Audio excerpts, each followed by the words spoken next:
Bismillahirrahmanirrahim. Hadis berapa kemarin, ada yang ingat nggak? Ini tambah ke tengah nanti tambah menarik.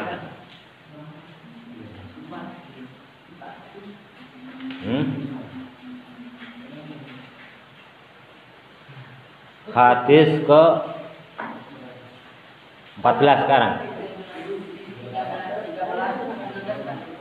Sekarang hadis ke 13. Ke 14 ya. Bismillahirrahmanirrahim. Wa an Anasin ibnu Malik, Anas bin Malik, sahabat Rasul. Ke-13. Bismillahirrahmanirrahim. Wa an Abi Qatadah, dari Abi Qatadah radhiyallahu anhu, mudah-mudahan Allah meridhai anhu kepada Abi Qatadah. Anna Rasulullah, sesungguhnya Rasulullah SAW qala bersabda, fil ghirrati di dalam binatang kucing. Ini menerangkan bab kucing, kalau nggak salah udah nih. Fil ghirrati di dalam diri kucing, binatang kucing. Ini menerangkan masalah kucing. Kalau yang di atas kan anjing ya. Anjing yang najisnya harus dibasuh dengan 7 kali. Salah satunya harus dicampur dengan debu. Nah, ini yang ke-13 ini menerangkan tentang kucing. Qala bersabda Rasulullah fil ghirrati, yang menerangkan atau yang ada pada diri kucing, innaha sesungguhnya kucing, laisat tidak ada pada diri kucing binajasin, itu najis. Jadi dalam diri kucing itu tidak ada najis. Innama, maka sesungguhnya sesuatu yang ada pada kucing, kucing, innama sesungguhnya sesuatu yaitu kucing, minat tawafina, sebagian dari binatang yang ngelibet itu apa? Kalau bahasa Jawa Bapak itu ngelibet. Tawaf itu kan muter ya. Yang ngelibet itu yang ada di sekeliling kita. Jadi kucing itu binatang yang ada di sekeliling kita. Maka di sini dijelaskan innaha laisat binajasin. Innaha sesungguhnya kucing laisat tidak ada binajasin, itu ada najis pada kucing. Kalau anjing kan najis. Alaikum, atas kamu sekalian. Akhrajahul arba'ah was-sahahahu, dan disahihkan hadis ini At-Tirmidzi oleh Imam Tirmidzi, wa Ibnu Huzaimah, dan disahihkan oleh Ibnu Huzaimah. Akhrajahul arba'ah, berarti hadis ini yang mengeluarkan ada 4 imam arba'ah. Siapa aja berarti? Imam 4 itu siapa? Ayo.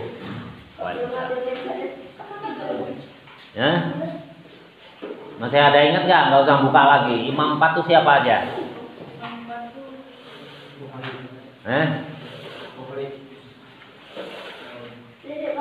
Harus hafal. Jadi dihafalin ya, imam 4, imam 5. Itu enggak harus nih.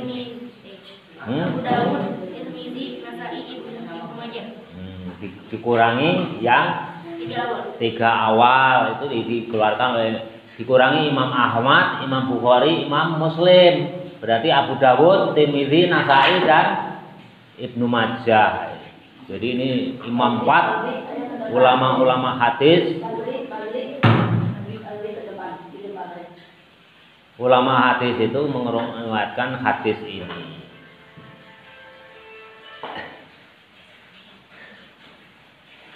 Di streaming dah. Jadi harus diapalin ya. Santri harus apa? Imam Sab'ah, Ahmad, Bukhari, Muslim, Abu Dawud, Ibnu Majah, Tirmidzi, Nasai. Siapa lagi? Itu harus diapalin ya. Imam 7, kalau imam 4 itu berarti dikurangi 3. santri harus hafal supaya apa ya, nanti kalau kalian tes itu di apa namanya tingkatan sekolah berikutnya pasti ditanyakan. Jadi salah satu itu ditanyakan, sebutkan imam 3 atau sebutkan imam 4, itu pasti ditanyakan. Itu harus hafal. Jadi kalau ada akhrajal arba'ah itu enggak usah dijelasin itu imam siapa aja. Ulang ya. Bismillahirrahmanirrahim. Wa an Abi Qatadah dari Abi Qatadah radhiyallahu anhu, semoga Allah meridhoi anhu, dari Abi Qatadah anna Rasulullah, bahwasanya Rasulullah sallallahu alaihi wasallam qala bersabda, fil hirrati, yang ada pada diri kucing, innaha, sesungguhnya kucing, laisat binajatin, tidak ada najis.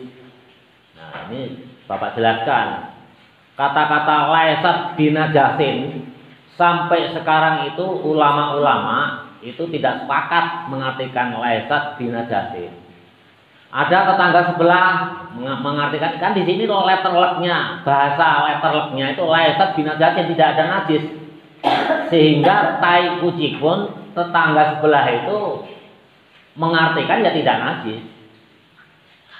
Ya. Kalau kita secara lugat laisat binajasin, bahwa di diri kucing itu tidak ada najis, makanya tai kucing pun enggak najis, pipis kucing pun enggak najis, itu tetangga sebelah. Tapi kalau mazhab Syafi'i, mazhabnya yang mengarang kitab ini ya, Imam Hajar al-Asqalani, beliau berpendapat najis. Kenapa kalau mazhab Syafi'i berpendapat najis? Sesuatu yang keluar dari lubang belakang maupun lubang depan. Lubang belakang disebutnya apa di Syafi'ah? Dubur. Kalau lubang depan? Ubul. Nah, itu semuanya najis, kecuali dua perkara yang enggak najis yang lewat lubang depan, yakni air mani dan kalian atau anak. Ya, kalian itu enggak najis, air mani juga enggak najis, hanya dua itu aja. Jadi kalau mazhab Syafi'i, kucing pun, pipis kucing itu tetap najis. Nah, tetangga sebelah itu ada yang berpendapat tidak najis. Ya terserah lah, silahkan. Ya karena ini hadisnya satu, tapi menafsirkannya berbeda. Jadi kalian nanti jangan kaget kalau ada ulama-ulamanya juga pintar-pintar. Ya, baca kitabnya jauh di atas Bapak, itu berpendapat bahwa tai kucing, pipis kucing pun tidak najis. Karena apa? Memang di hadisnya innaha laisat bi najasin, bahwa sesungguhnya ada pada diri kucing itu tidak najis. Tapi kalau mazhab Syafi'i, sesuatu yang keluar dari kubul maupun dubur itu najis, kecuali air mani dan anak. Nah, itu enggak najis ya. Kalau yang kenapa ya, alasannya ya ini, innama hiya, sesungguhnya kucing minat tawafina, bagian dari binatang yang ada di sekitar kita. Tawaf itu keliling. Jadi di sini dimanain, kalau bahasa Jawanya itu ngelibet. Jadi kalau kita lagi makan itu kan selalu ngelilingin kita, di kaki kita, ya, itu namanya ngelibet.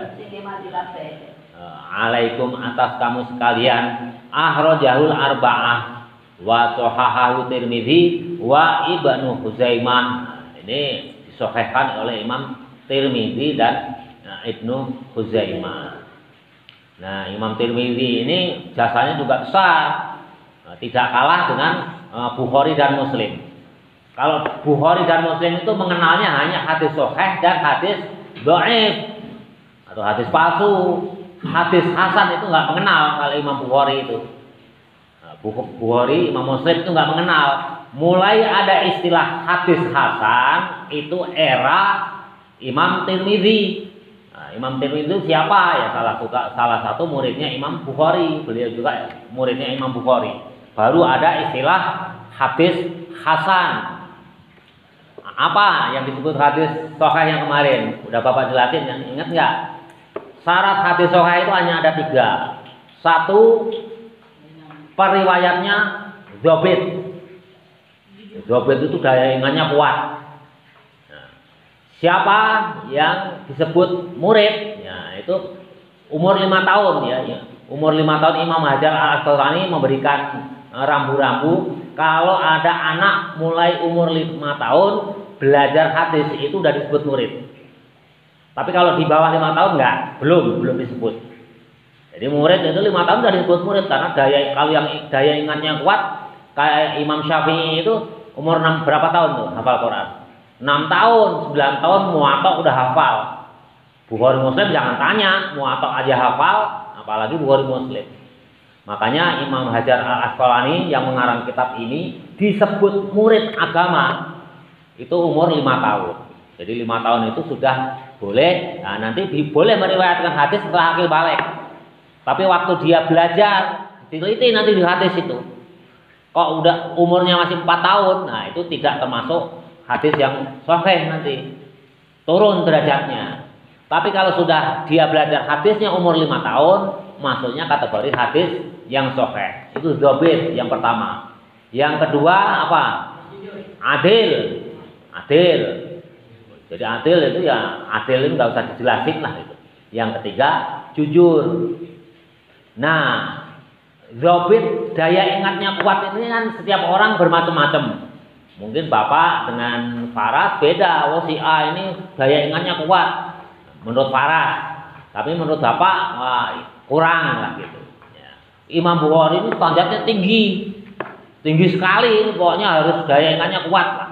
Ketentuannya pokoknya umur 5 tahun hafal Quran atau 6 tahun. Nah, Imam Tirmidzi ini di bawahnya agak longgar.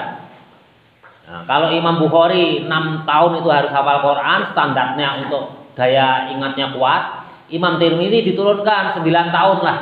Ya, jangan 5 tahun ting lah atau 6 tahun terlalu kecil lah, 9 tahun. Nah, ini kan nggak ada hadisnya harus umur sekian.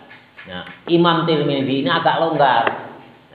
Jadi kalau ada misalkan si perawi hadis, periwayat hadis itu 9 tahun baru hafal Quran, Imam Bukhari menilai belum kuat daya ingatnya. Tapi Imam Tirmidzi sudah.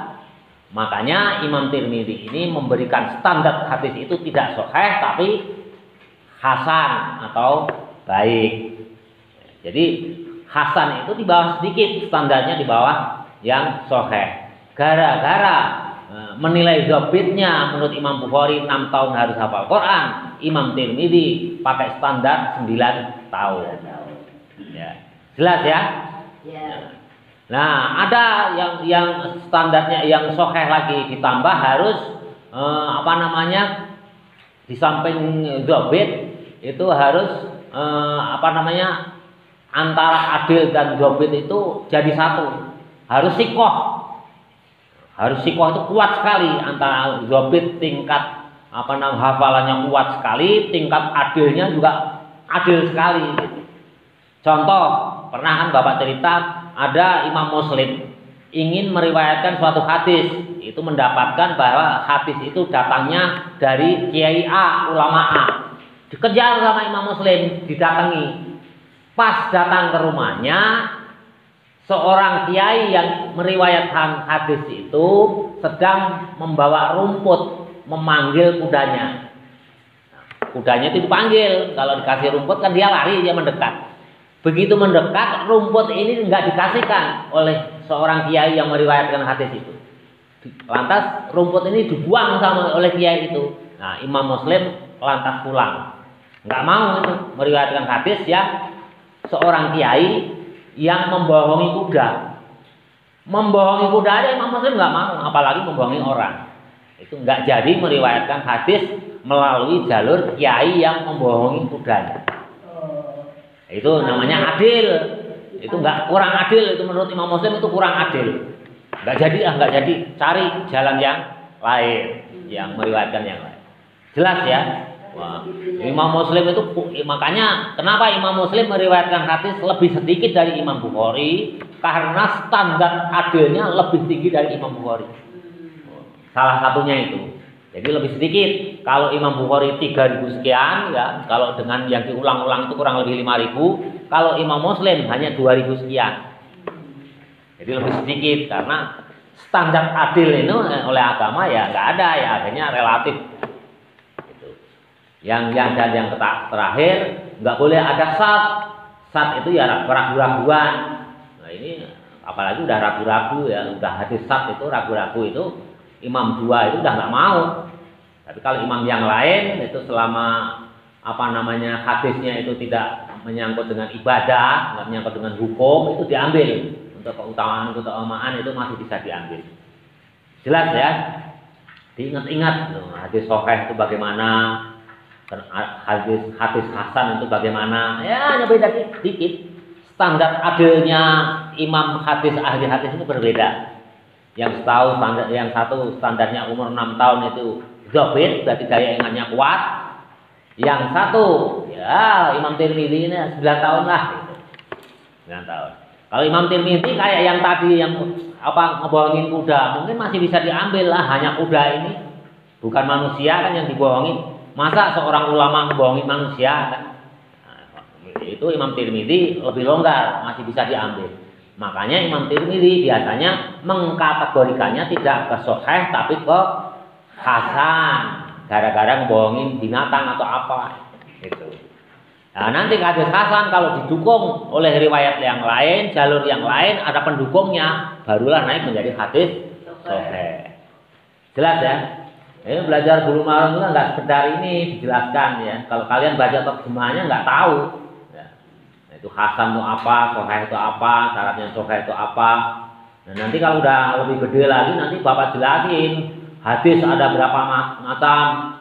Ada mungkote, ada mungkar, ada sab, macam-macam. Ada maudhu, ada matruk. Tapi yang kalau dijelasin sekarang juga belum nyambung ya. Bismillahirrahmanirrahim. Hadis yang ke-14. Wa'an Anas bin Malik, dan dari Anas bin Malik radhiyallahu anhu, semoga Allah meridhai kepada Anas bin Malik, qala, berkata Anas bin Malik. Nah, ini cerita. Ja'a, telah datang Arabi, orang kampung, orang Badui lah, orang Arabi itu orang kampung lah. Bapak artikan orang kampung. Jadi orang Arab itu kalau menyebutkan orang kampung lisung, ya udah kampung banget lagi itu Arabi. Itu orang kampung banget. Ja'a Arabi, datang orang kampung, fabala, maka kemudian kencing orang kampung tadi fi ta'ifatil masjid, di pojok masjid ya, namanya orang kampung ya. Tiba-tiba datang ke suatu masjid, di sana ada nabi, ada sahabat, baru datang pergi ke pojok masjid ya. Kalau ini kita gambarkan di sebelah kanan ya. Itu langsung kencing gitu. Langsung kencing. Nah, itu di dalam kurungnya ada ya. Itu Arabi. Itu di atasnya ada nomor 5 merah. Kalian juga belajar baca kitab. Artinya apa? Kalian baca keterangan di bawah garis itu yang nomor 5. Itu keterangannya. Siapa orang kampung tadi? Huwa Dzul Khuwaisirah. Itu namanya Dzul Khuwaisirah Al-Yamani, yang dari negara Yaman. Dari kampung Yaman. Apakah Yaman ini negara Yaman sekarang atau kampung Yaman, Bapak juga kurang tahu. Yang pasti dari bangsa Yaman. Nah itu dari bangsa Yaman, ada namanya ya. Jadi hadis itu semuanya jelas. Fabala, maka kemudian Dzul Khuwaisirah itu kencing fi ta'ifatil masjid, di pojok masjid. Fajazarahun nasu, fajazarahun nasu, fajazaro, maka kemudian marah. Ya orang yang di situ, yang di masjid itu ya marah terhadap Dzul Khuwaisirah, terhadap Dzul Khuwaisirah an-nasu, manusia. Jadi orang yang hadir di situ, yang ada di masjid di situ itu marahnya nanti di penjelasannya, nanti ada di tafsirnya. Ini ada tafsirnya lagi.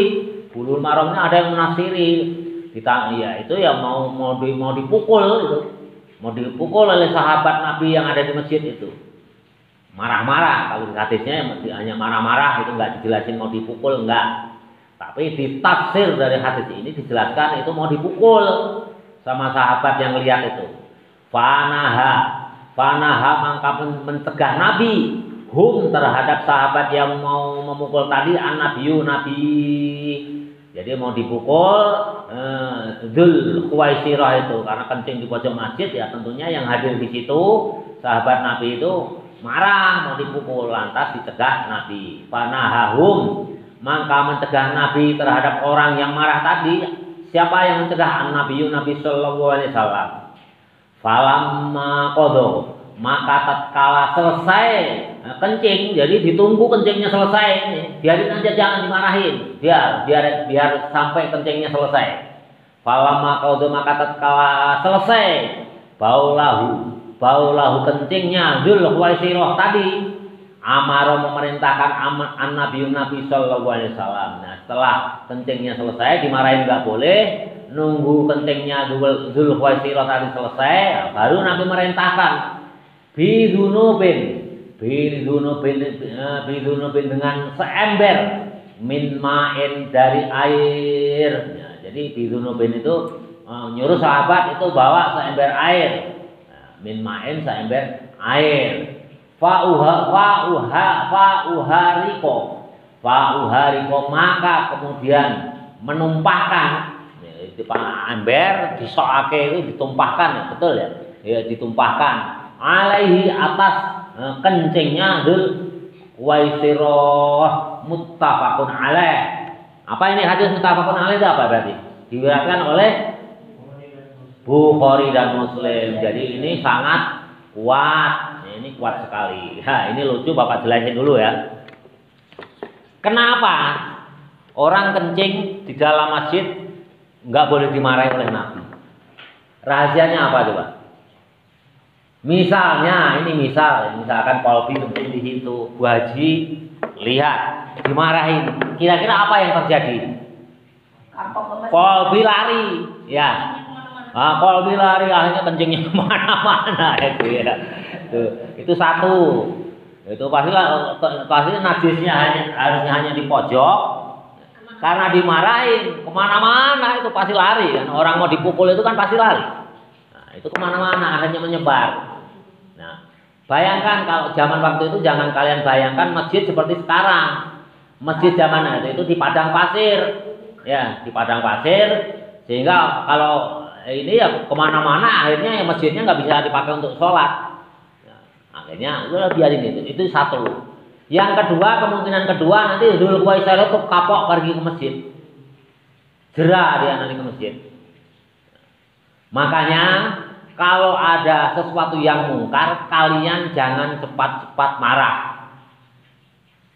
Sekali lagi, kalau kalian melihat kejahatan, melihat kemungkaran, jangan cepat-cepat marah. Karena apa? Mungkarnya itu kan kecil, kencing itu kan hal yang kecil. Misalkan kalian punya teman yang mabuk, ya, mentang-mentang kalian berani dengan apa tangannya kan di hadis diperintahkan ya. Kalau kamu berani ya tangannya. Wah, mentang-mentang kamu berani tegur langsung minumannya dibuang. Wah, itu hati-hati. Dia kalau kalian tegur dengan tanganmu, dengan kekuatanmu karena kamu berani nahi mungkar dengan tangan. Kan dia hanya fasik, hanya mabuk itu kan ringan pelanggarannya. Tapi kalau dia marah, balik ke rumah, bawa celurit atau bawa apa, nah, orang mabuk itu kan nggak bisa terkendali. Akhirnya bunuh, menjadi menyebabkan gara-gara mungkar yang kecil kalian tegur menyebabkan kemungkaran yang lebih besar. Ini persis terjadi 2 hari yang lalu di Madura. Ini kisah nyata 2 hari yang lalu. Ustadz yang dibunuh ini ustadz, guru silat ya, ustadz. Yang ditegur siapa? Muridnya. Gara-gara apa? Naik motor di tengah jalan pakai gas yang kenceng, ditegur. Nggak terima, pulang ambil celurit, dibunuh itu 4 orang termasuk gurunya. 2 hari yang lalu. Antara murid sama guru, apakah dia nggak tahu hukum agama? Tahu. Gara-gara muridnya itu mabuk, naik motor di tengah jalan dengan knalpot brong, ketemu oleh gurunya di jalan, ditegur. Pulang ke rumah diajak carok, ya, kalau orang Madura carok, ya. 4 orang meninggal termasuk gurunya. Makanya hati-hati. Makanya kalau ada ulama nggak bersikap, justru yang nggak bersikap itu karena kejelasannya dalam sikap. Hadis Nabi ini jelas di sini. Ya, kita kiaskan ke sini, nah udah ada yang kenceng, coba kalau bayangkan. Kira-kira kamu marah nggak kalau ada orang kencing tiba-tiba orang kampung atau orang nggak kenal datang masuk masjid kencing? Kalian marah nggak? Pasti marah, tapi jangan langsung dimarahi. Kalau dimarahi orang itu udah ketakutan lari kemana-mana. Tadinya hanya dibersihkan hanya satu gini, yang harusnya segini. Jadi seluruh satu masjid.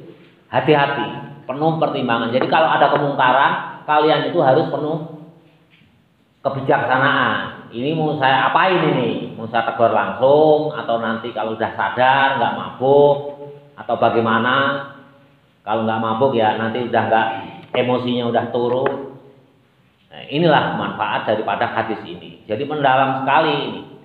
Makanya kalian beruntung ada orang Badui, orang kampung. Orang kampung itu membawa berkah yang sangat luar biasa. Ya. Ada ya suatu saat di hadis lain dijelaskan ada orang Badui juga. Ada orang Badui juga. Sahabat Rasul lagi mengimami sholat wajib ya kalau nggak salah di sholat duhur. Sholat duhur ini Nabi itu jadi imam. Tiba-tiba ada orang Badui makmum datang, Allahu Akbar, lantas tanya kalau sebelahnya, ini udah berapa rakaat? Ngobrol, ini udah berapa rakaat barusan? Nanya ke teman sebelahnya, ngobrol. Nah ini yang sebelahnya ya nggak dijelasin ya hanya analoginya baru 2 rakaat. Oh, kamu dari mana? Kok saya nggak pernah lihat? Lagi sholat duhur, makmum Nabi, orang Badui datang ini ngajak ngobrol pada sahabat Nabi yang sedang sholat makmum Nabi. Ya, nah, itu begitu habis sholat itu sama kasusnya seperti hadis ini juga. Sahabat yang lain itu marah-marah dengar ngajak ngobrol, masa lagi sholat ngajak ngobrol. Nah, lantas Nabi dengar ada apanya, ada apa? Nabi udah pulang, balik lagi dengar dimarahin orang Badui ini sama sahabat. Oh jangan kamu marahi, ayo. Nah, akhirnya dituntut orang Badui ini sama Nabi. Nah, ya pulang, ya Badui, ya, kamu sholat itu boleh ngobrol. Nabi bijaksana, boleh ngobrol. Tapi sholat itu ngobrolnya bukan antara manusia dengan manusia, tapi ngobrolnya antara kamu dengan Allah. Cukup kamu zikir kepada Allah yang kamu bisa. Nanti lain kali jangan ngobrol ya dengan manusia, karena sholat itu boleh ngobrol, tapi ngobrolnya manusia dengan Allah. Nabi bijaksana. Dengan kejadian ini lantas ada nanti beruntun ada makmum masbuk segala macam, berkahnya orang bodoh. Makanya kalau ada orang bodoh itu kamu jangan benci, justru banyak keberkahan hidup ini datangnya dari orang bodoh.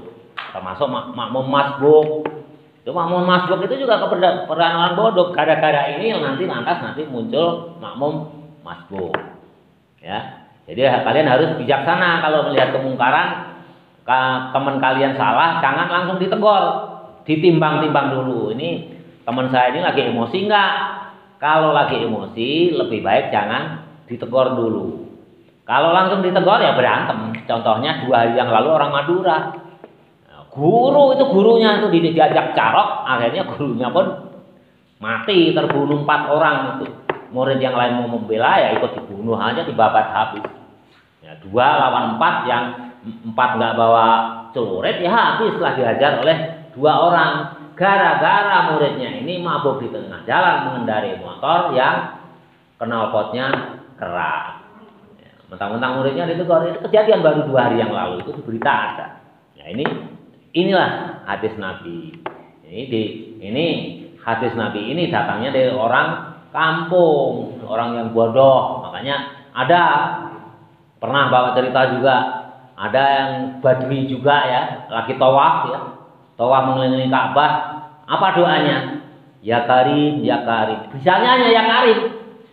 Karena di kampung Badui itu nggak ada orang yang lebih pintar dari dia. Sedangkan dia sendiri bacaannya itu hanya 1, bismillah aja belum bisa. Yang dia dengar apa? Ya Karim. Sehingga tawaf mengelilingi Ka'bah itu apa? bacaannya yang dia baca apa? Hanya ya Karim, ya Karim, ya Karim, ya Karim terus selama tawaf itu yang dibaca ya Karim, ya Karim. Nah, Nabi kebetulan waktu itu orang Badui yang sedang tawaf itu dengar, ya ketawa, ya sedih. Akhirnya Nabi ikut-ikutan baca ya Karim, ya Karim, ya Karim, ya Karim, ya Karim, ya Karim. Nabi di belakangnya, ya, namanya tawaf kan keliling. Suatu saat di belakangnya dipercepat, pas di belakangnya, di belakang Badui itu yang sedang tawaf yang hanya berdoa ya Karim, ya Karim. Nah, Nabi menirukan ya Karim, ya Karim, ya Karim, ya Karim. Balik badan itu Badui. Ya orang nggak berpendidikan, balik badan Nabi itu langsung dijepit lehernya, dibanting itu. Siapa kamu menirukan ya Karim, ya Karim? Siapa kamu? Nanti saya laporkan kepada nabiku, kepada rasulku. Rasulku itu orang bijaksana. Padahal yang dibanting itu ya Nabi. Lantas apa reaksi Nabi? Nabi akhirnya bersedih, bermunajat kepada Allah. Ya Allah, beginilah umatku yang dari Badui. Gini-gini juga umatku, ya Allah. Bisanya hanya ya Karim, maka bukakanlah pintu surga untuk umatku ini. Ya dia dijamin, didoakan oleh Nabi otomatis. Padahal hanya bisanya ya Karim, ya Karim. Lantas begitu dibanting, Nabi menangis. Padahal nangis itu bukan karena sakit, nangis bermunajat kepada Allah. Oh, gitu aja kamu udah nangis. Apalagi nanti kalau sudah saya laporkan kepada nabiku, kepada rasulku. Siapa nabimu? Muhammad sallallahu alaihi wasallam. Kamu pernah ketemu? Belum. Ya Badui, Nabi Muhammad, rasulmu itu ya aku. Lantas Badui itu balik badan, nangis, mencium tangan Nabi. Jadi mencium tangan orang itu bukan bid'ah. Dia belum tahu. Kalau udah tahu hadis ini, dia enggak mencium tangan Nabi. Ya. Jelas ya. Jadi kita kalau ketemu misalkan orang bodoh, itu barangkali membawa keberkahan bagi kita. Keberkahan orang-orang alim, keberkahan orang-orang kaya itu kadang-kala tergantung kepada orang yang enggak punya, kadang-kadang tergantung kepada orang yang bodoh. Banyak hadis-hadis Nabi yang menceritakan orang-orang Badui ini. Ya, banyak sekali ya. Jelas ya, hati-hati kalau menasihati kalian ya, walaupun berani dengan tanganmu, tapi hati-hati yang bijaksana.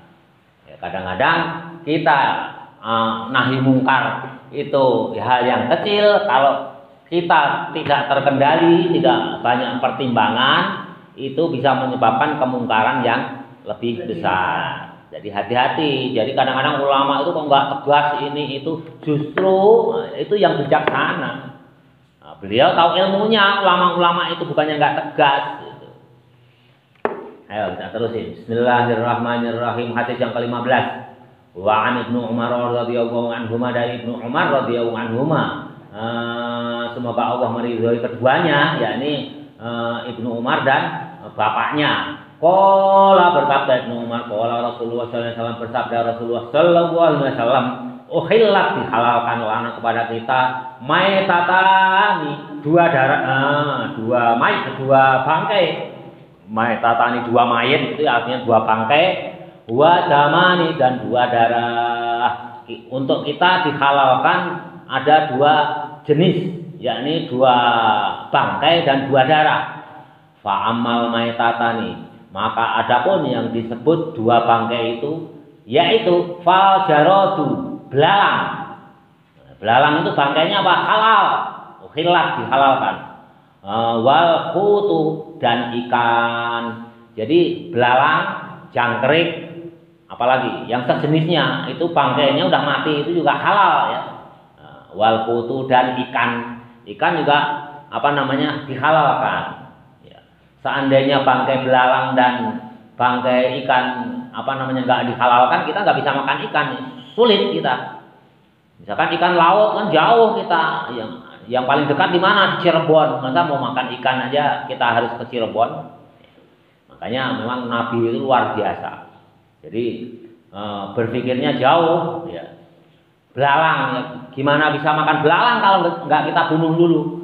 Nah, kita bunuh dulu, baru kita makan. Makanya bangkainya dihalalkan. wal hutu dan ikan, wa amad damani dan adapun dua darah yang dihalalkan, fattihalu limpa tahu nggak limpa? Itu di binatang itu sapi, domba itu kan ada limpanya. Wal kabidu dan hati binatang. Limpa itu apa sih? Paru tahu nggak? Beda lagi. Limpa beda lagi. Paru itu paru-paru ya. Limpa itu yang itu ada limpa. Kali limpa. Pernah ada yang tahu belum? Oh, makanya kalau ada orang nanti ya udah jadi santri, ada orang korban.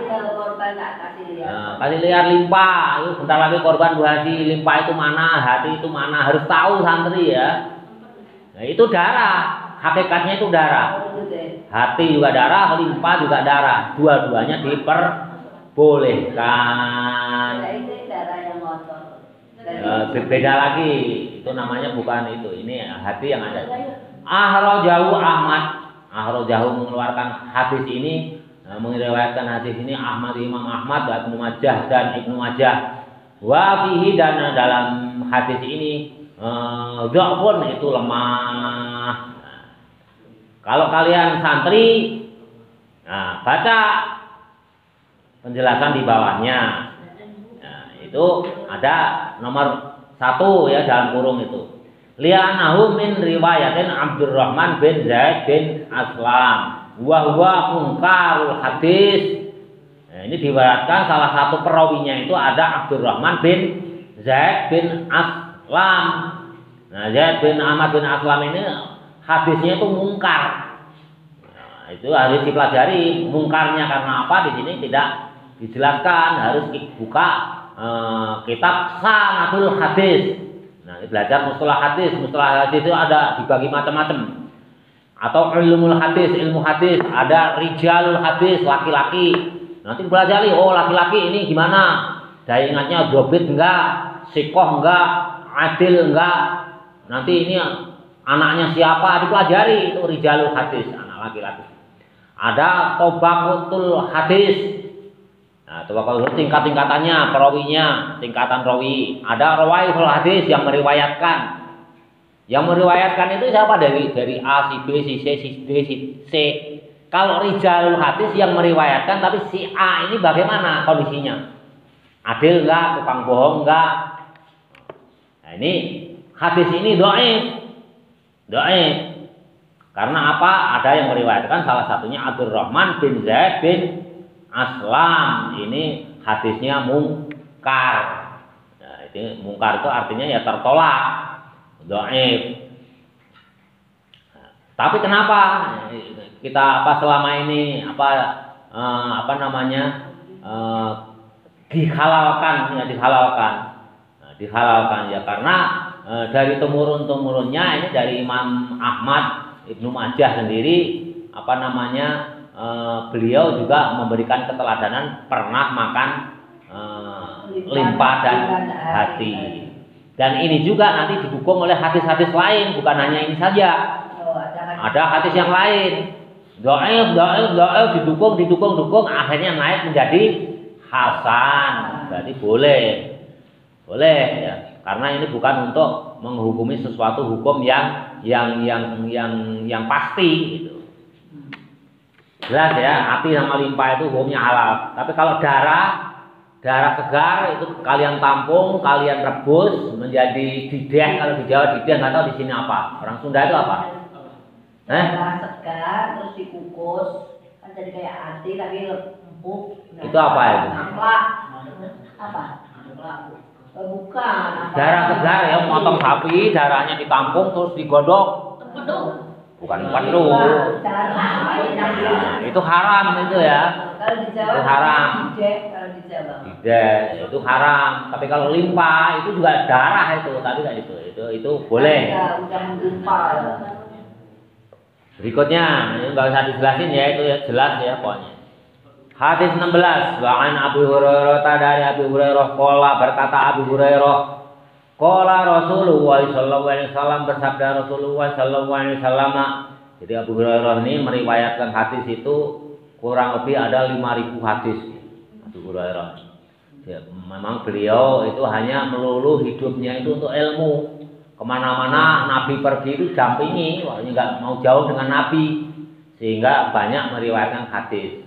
Sehingga Abu Hurairah ini kondisinya tidak nikah dan salah satu sahabat Rasul yang paling miskin, nggak kerja, kerjaannya hanya nuntut ilmu terus.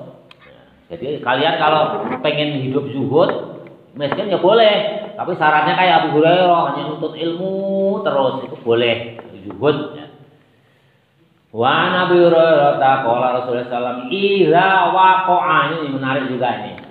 Idza waqa'a nalikane tumibo. Idza waqa'a ketika jatuh, ketika masuk. Waqa'a itu jatuh. Idza waqa'a nalikane tumibo azdubabu. Apa azubab? Zubab apa? Ada yang ingat enggak? Kemarin di tafsir sangat menarik itu. Azubaba, laler ya perumpamaan azubaba. Idza waqa'a ketika jatuh zubabu, laler fi syarabi di dalam minuman ahadikum salah satu dari kamu sekalian, falyahmishu maka kemudian kamu mandikan sekalian. Itu kan kata dasarnya itu kan jadi ditekan masuk sekalian. Falyahmishu maka tekanlah, maka mandikanlah kamu sekalian, mandikanlah sekalian zubab itu. Jadi tekan masuk. Kalau laler itu biasanya kalau masuk ke minuman kita dengan kopi atau susu itu kan enggak kelihatan di atas ya. Nah, ngambang. Falyahmishu maka mandikanlah sekalian. Letternya kan gitu. Itu artinya, apa namanya, lughat ini letternya gitu. Jadi ditekan, dimasukkan sekalian ke dalam. Summa yang zihu, kemudian buanglah. Jadi kalau minumanmu masukkan laler, udah kamu ambil sendok, tekan masukin sekalian ke dalam. Itu namanya falyahmishu. Summa yang zihu, kemudian buanglah laler itu. Kemudian buanglah laler itu. Fa inna fi ahadin, maka sesungguhnya di salah satu janahaihi, sayapnya lalat, di salah satu sayapnya lalat. Fa inna fi ahadin, maka sesungguhnya di salah satu janahaihi, sayapnya lalat, daan itu racun. Wa fil akhari, dan di salah satu sayap yang lain, syifaan itu obat. Jadi di laler itu yang sebelah kiri, nanti dalam tafsirnya hadis ini yang racunnya itu di sebelah kiri. Di sayap yang sebelah kiri itu racun. Sayap yang sebelah kanan itu mengandung obat. Makanya Nabi memerintahkan kalau ada masuk ke minumanmu, masukkan sekalian. Masukkan sekalian. Karena apa? Salah satunya mengandung racun, salah satunya mengandung obat. Akhrajahul Bukhari wa Abu Dawud wa zada, dan menambahi hadis wa innahu yattaqi wa innahu. Dan sesungguhnya lalat yattaqi menjaga bijanahihi dengan kedua sayapnya. Alladzi bihi daun, alladzi yang ada dalam laler daun racun. Yang satu yattaqi ya menjaga, yang satu lagi apa namanya racun. Itu tambahan hadis. Ini di dalam lalat. Jadi yang satu wa innahu, dan sesungguhnya sayapnya lalat yattaqi itu menjaga bijanahihi dengan sayapnya lalat, alladzi yang ada pada lalat adau racun. Itu penjelasannya. Ada yang nomor 2, itu jelaskan Rawahunya itu penjelasannya panjang. Hadatsana Yahya hadatsana. Wah, ini dijelaskan sanadnya. Ini dijelaskan sanadnya. Ini yang meriwayatkan Imam Bukhari. Hadis ini sahih. Jadi kalau kalian minumannya kemasukan lalat, ya, itu jangan dibuang, nggak usah. Masukkan, ambil sendok, masukin tek. Ini kata siapa? Perintah Nabi. Rawahu Bukhari, bukan hanya Imam Bukhari, wa Abu Dawud. Nah, nanti penjelasannya kalau kalian bisa baca, ini panjang sekali ini sanadnya. Ini hadis ini sahih. Nah, sekarang tugas kalian. Sampai hari ini belum ada dokter atau ahli kesehatan yang meneliti. Kenapa? Ya, nanti tugas kalian harus jadi orang pintar. Harus diteliti. Kenapa sih Nabi kok memerintahkan demikian? Diteliti. Nah, kalau diteliti, ya memang hasil itu biaya penelitiannya tinggi kali ya. Dan lagi nggak perlu lah. Oh, minuman murah, teh murah ini buang aja ya. Jangan yang terkandung dalam hadis kalian nggak teliti. Bisa tebal skripsi. Nah, kalau kalian orang pintar, jeli ya. Wah, saya ingin berbakti kepada Islam, teliti. Memang biaya penelitiannya mahal. Tapi nggak menutup kemungkinan dari salah satu kalian jadi meneliti hadis ini. Kenapa Nabi memerintahkan? Sampai detik ini belum ada hasil penelitian yang valid. Kenapa kok Nabi memerintahkan itu? Kalau makan, Nabi menganjurkan pakai tangan. Itu udah diteliti, udah jelas. Coba aja nasi yang kamu pegang dua aja. Dua, yang satu kamu pegang, yang satu enggak. Duluan mana basinya? Yang dipegang. Makanya kalau pakai tangan, nanti proses pembusukan di dalam perut itu lebih cepat. Salah satunya itu. Ya, itu gampang. Tapi kalau ini, nah, tugas kalian yang masih anak-anak, yang masih remaja, nanti kalau jadi peneliti, teliti itu gelar doktor. Doktor siapa? Abizar Al-Ghifari, meneliti hadis Nabi yang diriwayatkan oleh Imam Bukhari. Kenapa itu lalat itu kalau masuk ke minuman, Nabi memerintahkan sekalian ditenggelamkan. Itu nggak apa-apa kalian minum, yakin aja nanti coba. Yakin sih yakinnya lah, yakin. Tapi kalau bapak ya kalau masih banyak itu tenggelamkan, tapi kalau masih sedikit buang. Kadang-kadang keyakinan juga ya. Kita fair aja. Tapi bapak sering kalau masih banyak itu tenggelamkan aja. Tapi kalau udah tinggal sedikit buang aja lah, ganti yang baru. Padahal hadis Nabi memerintahkan rawahul Bukhari. Oh ini biriwayatihi barwa Abu Sa'id Al-Khudri kama fi Musnadil Imam Ahmad. Imam Ahmad juga meriwayatkan di sahihnya. Hadatsana Yahya hadatsana Abi Abid. Enggak usah Bapak bacain ya, panjang ini. Banyak yang meriwayatkan. Ini tidak termasuk, bukan hanya minuman. Nah, di tengah juga ada fa'asqatu zubabu fit ta'ami, yang ada di makanan pun sama. Faja'ala Abu Salamah, ini jelaskan. Di makanan pun sama. Ahli hadis kalau masuk ke makanan juga udah aja tenggelamkan sekalian, bukan hanya minuman. Jadi kalau kalian misalkan jajan di warung, ada di sayurnya kan kok ada lalatnya, makan aja terusin. Pernah nggak gitu? Pernah terjadi nggak? Bapak pernah, tapi juga nggak tega juga. Nggak tega juga. Ini belum nggak yakin juga. Padahal hadis Nabi ini memerintahkan gitu, terusin aja makan. Ya, nggak apa-apa. Bismillahirrahmanirrahim. Hadis berapa tadi? Tadi 16, kalau lagi 17. 17, ngabisin ya? Ya. Bismillahirrahmanirrahim. An Abi Waqid Al-Laits radhiyallahu anhu qala, dari Abi Waqid Al-Laits radhiyallahu anhu qala Nabi sallallahu alaihi wasallam ma quti'a. Ini hadis ini juga menarik ini. Memang menarik semua yang kita dulu mal. Ma sesuatu quti'a yang dipotong. Sesuatu itu yang dipotong minal bahimati, dari binatang piaraan. Wahia hayatun, wahia dan binatang piaraan tersebut hayatun dalam keadaan hidup. Wahwa mayitun, maka barang yang dipotong itu termasuk bangkai. Mayitun itu bangkai. Sesuatu yang dipotong dari binatang yang masih hidup itu bangkai. Jadi bangkai. Penjelasannya bagaimana?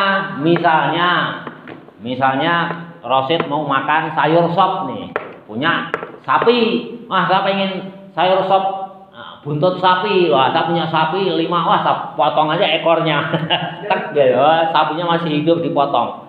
Nah itu nggak boleh, itu termasuk bangkai, makan bangkai, bangkai itu hukumnya haram, jadi nggak boleh. Saya pengen makan daging ayam, tapi mau motong ayam kok sayang. Udah aja sayapnya aja. Kan dipotong sayapnya tetap hidup tuh ayam. Obatin, Pak, obat merah tetap hidup. Nah, potongan sayapnya kalian goreng. Nah, itu nggak boleh, itu haram, ya. Itu haram. Ada, makanya ada hadis ini. Itu asbabul wurudnya itu orang-orang dulu itu ya yang gitu, kalau motong sapinya atau ontanya itu sayang, udah kebelet atau ada orang yang hamil itu ngidam, ya, itu dipotong. Makanya muncul hadis ini, itu nggak boleh, itu hukumnya haram, itu termasuk kalian memakan bangkai. Bahwa mayitun, maka itu termasuk bangkai. Akhrajahu Abu Dawud wa Tirmidzi wa hasanahu. Imam Tirmidzi ini menilai hadis ini hasan. Abu Dawud juga mengeluarkan hadis yang sama. Imam Tirmidzi juga mengeluarkan hadis yang sama dengan ini. Nah, kebetulan Ibnu Hajar Al-Asqalani hanya menukil hadis yang diriwayatkan oleh Imam Tirmidzi. Nah, Imam Tirmidzi ini memberikan nilai hadis ini wa hasanahu, dan menghasankan, memberi nilai hasan hadis ini. Walafdu, dan lafalnya hadis lahu itu dikeluarkan oleh Imam Tirmidzi. Nah, ini biasanya nanti di hadis lain Imam Abu Dawud lafalnya berbeda. Tapi matanya sama, ya hakikatnya sama, hanya lafalnya berbeda. Kayak waktu itu ya, kalau Imam Bukhari, kalau orang junub, suami istri junub apa itu? Yang sebelum bab mandi miyah itu kan ada. Mandi di air yang diam, di kolah itu, suami istri mandi junub masuk kan nggak boleh. Kalau Imam Bukhari pakai lafalnya apa? Fihi. Tapi kalau Imam Muslim pakai minhu. Kalau fihi Imam Bukhari masuk, dua-duanya masuk, atau mandinya masuk ke kolah, itu nggak boleh, harus pakai gayung. Ya. Kalau minhu nanti beda artinya. Imam Muslim pakai lafal minhu. Minhu itu darinya. Minhu itu darinya berarti ya itu nggak boleh. Kalau udah dipakai ya nggak boleh. Itu minhu itu harus pakai gayung, ya, harus pakai gayung kalau minhu. Kalau fihi nyemplung, bedanya itu. Kalau minhu itu pakai alat, kalau fihi nggak pakai. Ya. Ini hanya yang membedakan itu, tapi nanti tafsirnya berbeda-beda. Jelas ya. Jadi kalau kalian pengen ngebet, atau nanti kalau kalian udah punya istri pengen idam makan sayap ayam, ayamnya lebar dipotong, kalian hanya memotong sayapnya aja terus dikasih obat merah, itu sembuh, itu ayamnya itu nggak akan mati. Itu nggak boleh, itu hukumnya haram. Jadi apapun itu, kalau bahimah itu sebenarnya di binatang ternak yang berkaki 4 biasanya diartikannya. Tapi dikiaskan yang berkaki 2 pun termasuk ayam, entok itu juga nggak boleh. Mentang-mentang ini yang di hadis hanya bahimah, yang di hadis, tapi ada orang yang gitu, berarti ayam boleh. Karena bahimah itu artinya apa? Binatang yang berkaki 4. Mentang yang itu, ayam nggak boleh ya. Itu memang ada orang-orang yang kembali kepada hadis, ya letterlemnya gitu. Coba ada ya tetangga sebelah itu kamu tawarin gitu, mau nggak? Di hadisnya itu bahimah, ayam nggak masuk, entok nggak masuk. Mau nggak kamu potongin sayapnya, kamu kasihin, dia makan, goreng dimakan. Yakin dia nggak mau makan? Padahal letter hadisnya di sini bahimah itu yang berkaki 4. Makanya itu perlunya kias. Kias, ijma ulama, ya, kesepakatan ulama itu ijma ulama. Jangan kita yang berpendapat, tapi ulama yang mempunyai wewenang, ya, hafal Quran, hafal hadis minimal sahih Bukhari atau Muslim. Nah, terus ahli tafsir, ahli fikih itu baru disebut ulama. Kalau baru hanya bisa baca itu belum disebut ulama sebetulnya. Kalau di Mesir sana, kalau yang belum disebut doktor aja masih disebut ustadz. Kalau belum memenuhi standar, ya di Al-Azhar Mesir sana disebut ulama.